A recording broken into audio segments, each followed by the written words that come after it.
good afternoon. Me and my friend Scott Klusendorf got in at 7:30 this morning. Left the States last night at 7:30. And so what I just want to say is if you fall asleep during this talk, that's okay. I might as well. And so there will be no harm done to me there.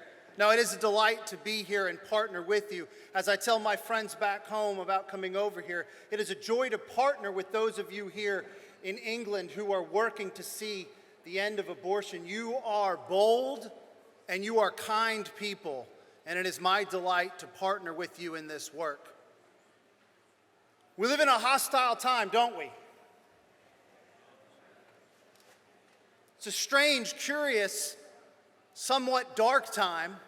I find myself with this experience. Maybe you found yourself experiencing the same thing. Have you read an older book or an older movie depicting some future dystopia? How about 1984? Has anybody read 1984 by George Orwell? Do you not feel like that's the time in which we're living now? The dystopias of the past are becoming the present realities for us all. And what the world needs now more than ever are people that are willing to stand up for what is true, despite the consequences.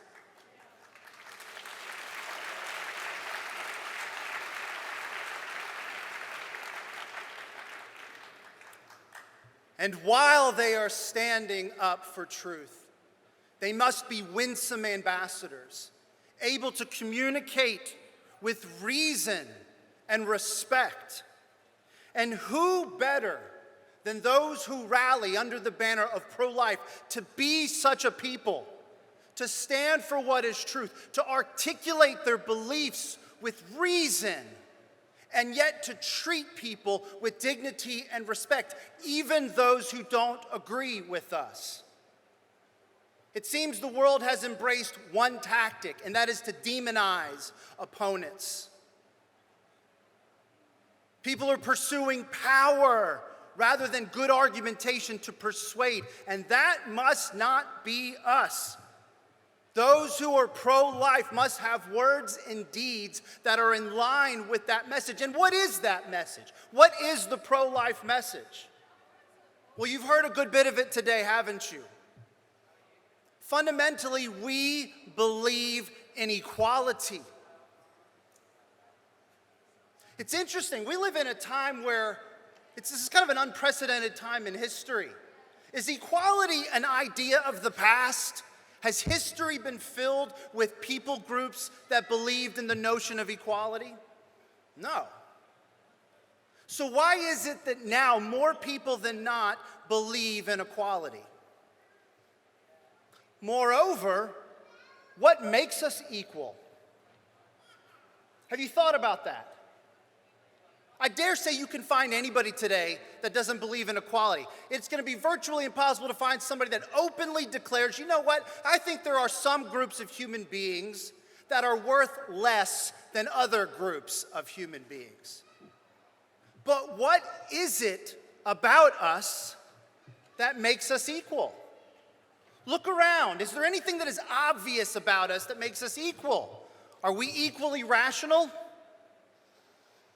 Do we equally desire to live? Are we all the same size? Do we have all the same accomplishments? So what is it that it makes us equal? Do we really believe that rationality is what gives us value? Do we? Do you think anybody actually believes that?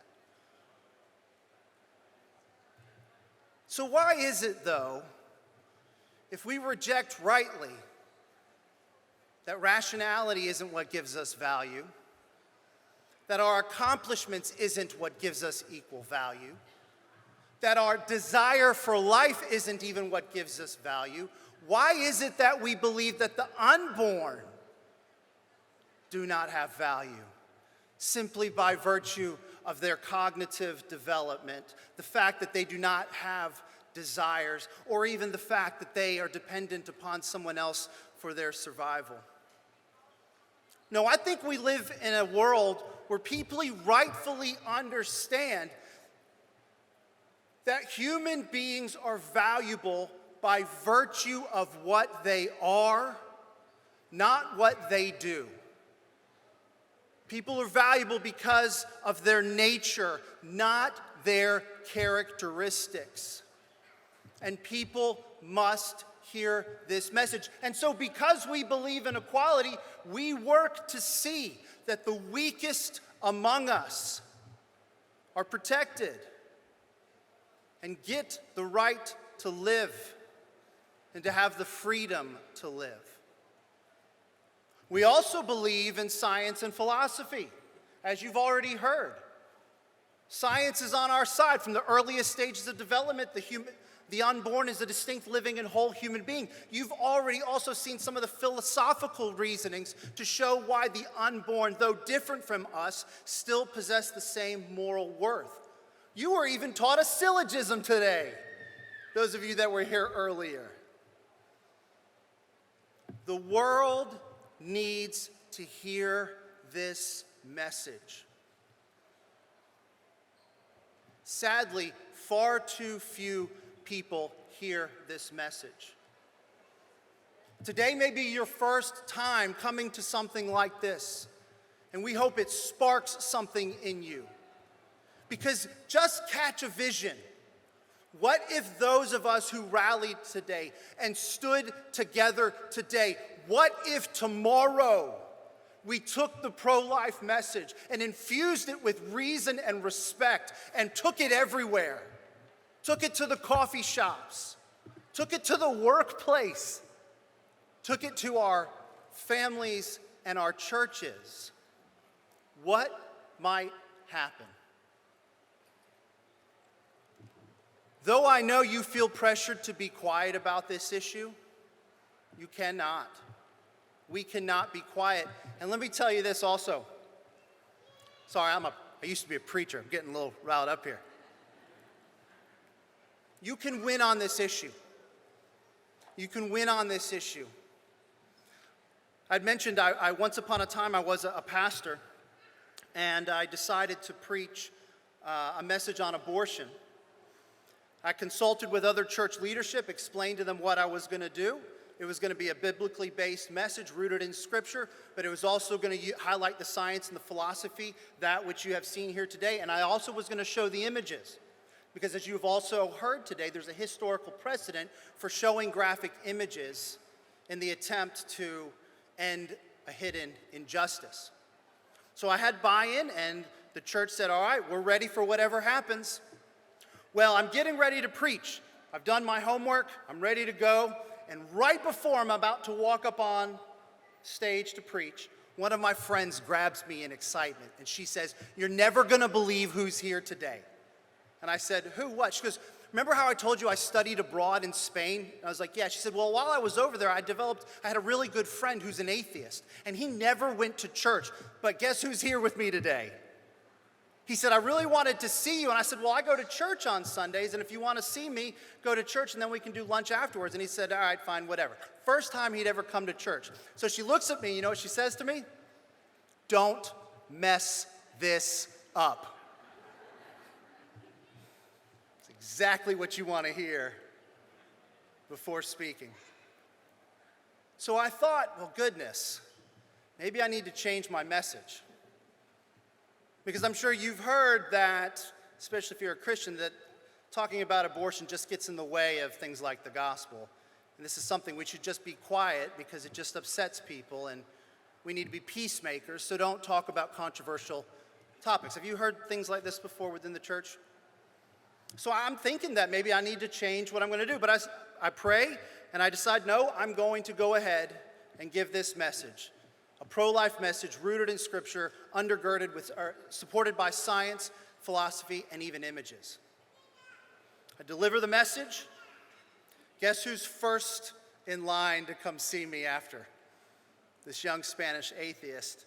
And if I could do a good Spanish accent, I would, but I'm not going to risk offending a bunch of people here this afternoon. And he walks up to me, and before he gets me, I can see in his eyes, he's not angry.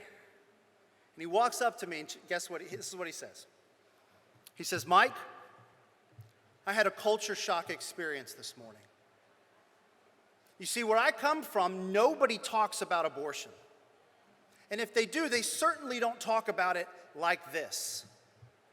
And here I was listening to something that wasn't judgmental, thought-provoking, filled with science and philosophy, and I couldn't believe it was coming out of the mouth of a Christian.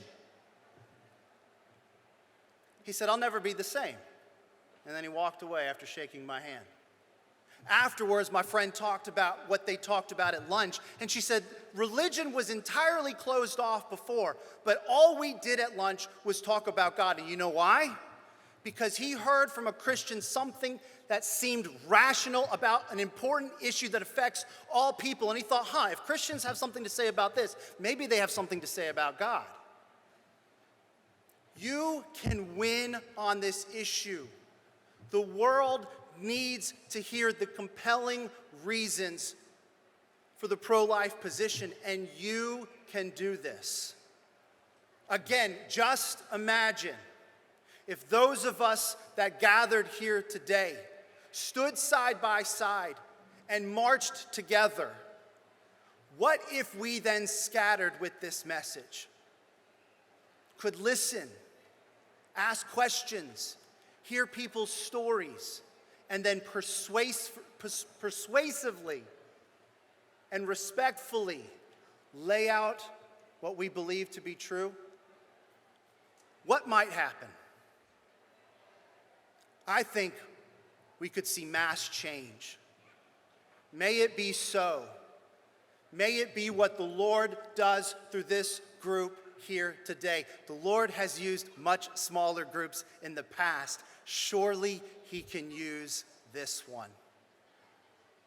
So it is my joy to stand with you, and it is my joy to work with you, and however I may serve you and assist you moving forward, it is my joy to do that.